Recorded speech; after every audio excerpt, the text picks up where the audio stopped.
नमस्कार, good morning सर्वांना।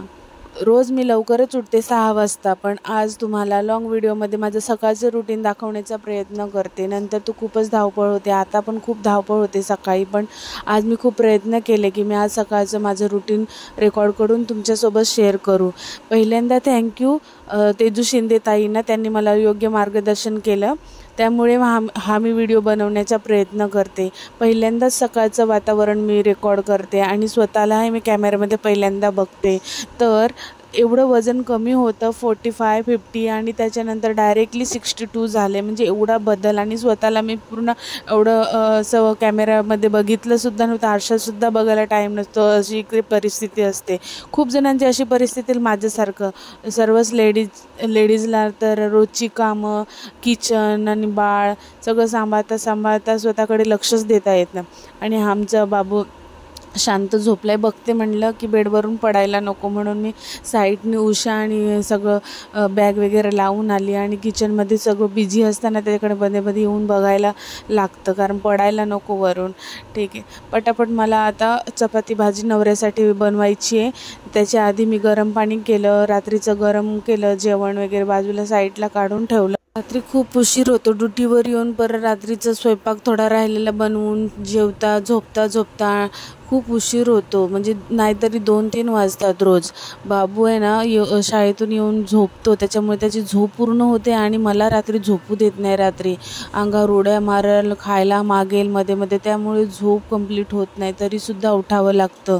मग मी सकाळी उठल्यावर आहे ना पहिलं गरम पाणी काढून ठेवलं आणि चहा बनवायला घेतला। चहामध्ये कोरा चहा रोज पिते, आता अशी घाणेरडी सवय लागली। पहिले मी चहाच पित नव्हते, पण आता चहा पण प्यायला लागले। स्वतःला आज मी बघितलं पूर्ण की व्हिडिओमध्ये मी किती जाडी झाले, माझं वजन खूप वाढले। आता उद्यापासून मी ठरवणार आहे की आपल्या स्वतःकडे पण थोडंसं लक्ष द्यायला पाहिजे आणि फिटनेसकडे मेन म्हणजे मी हा चहा सोडून देणार आहे, त्याच्यानंतर मी थोडंसं एक्सरसाइज आणि थोडं फिटनेसकडे लक्ष देणार आहे, व्यायाम वगैरे त्याच्याकडे आता खूप दुर्लक्ष झालं आहे, पण करायला पाहिजे। ॲक्च्युली मला थोडा प्रॉब्लेम, हेल्थ इश्यू पण आहे, तर काळजी घ्यायला हवी आहे ना। जाऊ दे, मग मी चहा ठेवला आणि त्यानंतर पटापट रात्री जी घासलेली भांडी होती ती किचनमध्ये लावून घेतली रॅकमध्ये। किचनमध्ये पण खूप पसारा वाटतोय, थोडं एखाद्या दिवशी आहे ना सुट्टी असल्यावर आवरेल।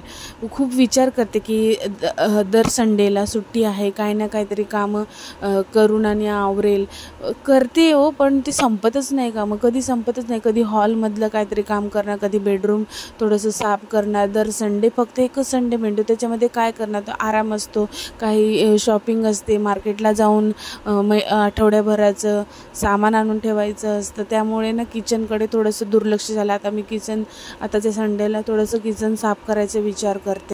भात तर स्लो ठेवला होता, गरम झाला आहे, आता 15 मिनटं राहिलेत। मला एवढी घाई झाली होती की त्याच्यामध्ये चपाती भाजी द्यायची होती बनवून, आणि आता जर लेट झालं ना तर मी खूप ओरडा खाणार आहे नवऱ्याचा। नेहमी अद्रक थोडं जास्तच टाकते, त्यामुळे थोडी चांगली टेस्ट येते चहाला। आणि त्या मावशीने दिली होती गवती चहा, तीसुद्धा मी बारीक कापून ठेवली होती, नाही ती मी रोज आता चहामध्ये वापरते, त्यामुळे टेस्ट चांगली लागते गावाकडची सारखी, त्यामुळे इतकी घाणेरडी सवय लागली मला, मी रोज चहा पिते। मुंबईमध्ये पावसाळा असून सुद्धा इतकी गरमी होते ना, सकाळी आता किचनमध्ये उभी राहिले ना तर पूर्ण भिजून जायला होतंय। मी खिडकीसुद्धा उघडली, नंतर विचार केला की एवढं गरम व्हायला लागलं, चला खिडकी पण उघडूया। हे खिडकी मी जास्त उघडी ठेवत नाही, कारण तिकडनं कबूतरं असतात आणि कधीतरी उंदरं वगैरे येण्याची शक्यता असते, आणि किंवा पाल, आणि जेवण कधी चुकून इकडे राहिलं थोडंसं उघडं तर पॉयझन वगैरे होऊ शकतं, त्यामुळे मला भीतीच वाटते। मी खिडकी मोस्टली बंदच ठेवते। हल्ली आहे ना मी प्रेमानंदजी महाराजांचे व्हिडिओ ऐकायला लागले किंवा त्यांचं प्रवचन ऐकायला लागले, तर त्यामुळे आहे ना घरातली कामं किती पण लोड येऊ दे पण ते इझिली होऊन जातात।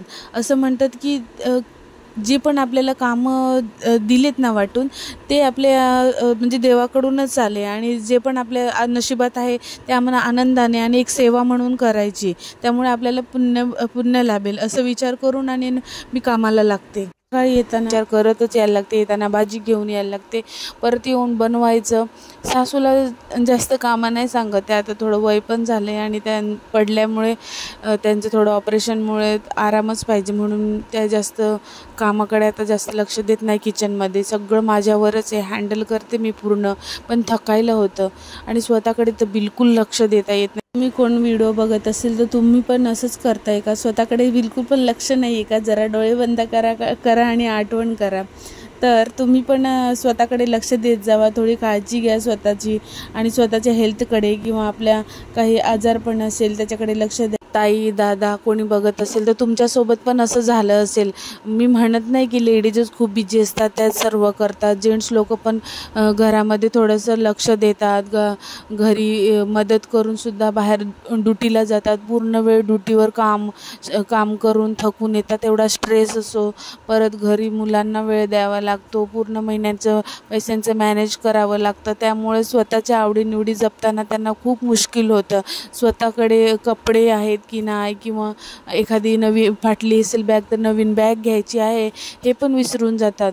कधीतरी साधी सिंपल चप्पल पावसाळी न घेत आहे त्याच्यात ॲडजस्ट करणार, असं जेंट्स लोक पण खूप कॉम्प्रोमाइज करतात. मी बघितलं आहे, असं नाही की लेडीजच करतात म्हणून. पण एवढं शारीरिक आणि मानसिक थकल्यानंतर आपण डिप्रेशनमध्ये जातो किंवा आपण एकदम आजारीसारखं वाटतं, स्वतःला गळल्यासारखं वाटतं, काहीच करू नये, नुसतं बसून शांत असं म्हणजे दिवस काढावा असं वाटतो, कंटाळवाणा वाटतो. तर ह्याच्यातून बाहेर पडण्यासाठी एकच आहे की आपल्याला एखादी कला अवगत पाहिजे किंवा एखादा आवड किंवा एखादा छंद असायला पाहिजे, त्याच्यातून आपण बाहेर निघू शकतो. असं म्हणत नाही की आपण त्याच्यासाठी बाहेरच जायला पाहिजे, आपण घरात बसूनसुद्धा आपण एखादा छंद जोपासू शकतो.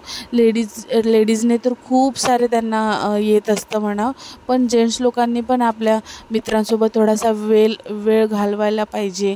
हे बघा, आता माझी गावाकडची भाषा आहे त्यामुळे मध्ये मध्ये तर येणारच. ळ ला ल ज ज च ज हे याच्यामध्ये खूप मला कन्फ्युजन व्हायचं. जेव्हा मुंबईला आली तेव्हा माझ्या क्लासमेट माझ्याकडून प्रॅक्टिस करून घ्यायच्या आणि इतकी घाबरट होते आणि इतकी भीती वाटायची क्लासमध्ये जायलासुद्धा. आय कम इन मॅडम पण बोलायला भीती वाटायची. कोणी पहिल्यांदा बोलत त्याच्या पाठी मागं जाऊन क्लासमध्ये बसायचं. असे मी दिवस काढलेत. हिंदी तर लांबची गोष्ट, हिंदी मला बिलकुलही यायची नाही. पण आता असं झालं की घरात जिथे मी लग्न केले त्यांच्या घरी हिंदीच बोलतात आणि एवढी परफेक्ट झाले की विचारू नका. मराठी पण आता थोडीफार बहुतेक झालीच आहे, पण गावाकडे कधी आईला वगैरे फोन केला की ड्युटीवर असताना आमचीच भाषा बोलते आदिवासी. आणि त्याच्यामुळे माझे पप्पा बोलतात, बाबा बोलतात की आहे ना, ड्युटीला आहेस तू, फोन ठेव मग नंतर कर घरी फ्री असल्यावर. आणि तो दिवसभर मग मी कधी फोन करते मलाच नाही आठवत. संडेला कधीतरी टाईम भेटला तर फोन करायला भेटतो. घरी असल्यावर बोलते हां बाबूची तयारी करायची आहे, कामं आवरायची आहेत, लेट होतं आहे, मग ते लोक फोन ठेवून देतात. बोलायलासुद्धा टाईम नसतो त्यांच्याकडे. पण मी विचार करते की संडेला बहुतेक मी आठवणीने फोन करतेच त्यांना.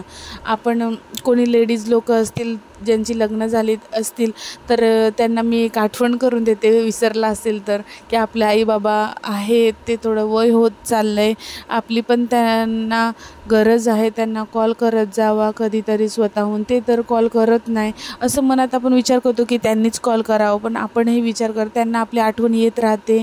ते लोक विचार करत राहतात, आतल्या आत रडत असतील किंवा विचार करत असतील पोरी काय करतात, बरोबर संसारामध्ये आहेत ना, हँडल करत असतील ना, कारण त्यांनी खूप लाडावून ठेवलेलं असतं. आणि आपण जेव्हा आई होतो ना तेव्हाच आपल्याला कळतं की आपल्या पोरांमध्ये आपण किती गुंतून जातो आणि त्यांना थोडंसं काहीतरी झालं की आपल्याला किती दुःख होतं. आत्ता वाजले होते 7:30. थँक्यू तुम्ही माझं एवढं सगळं ऐकून घेतल्याबद्दल. आणि काही चूक झाली असेल तर माफ करा. मला काही इम्प्रूव्हमेंट करू शकते का व्लॉगमध्ये तुम्ही मला कमेंट करा आणि असंच सपोर्ट करत राहावा. Thank you. Bye bye. Take care.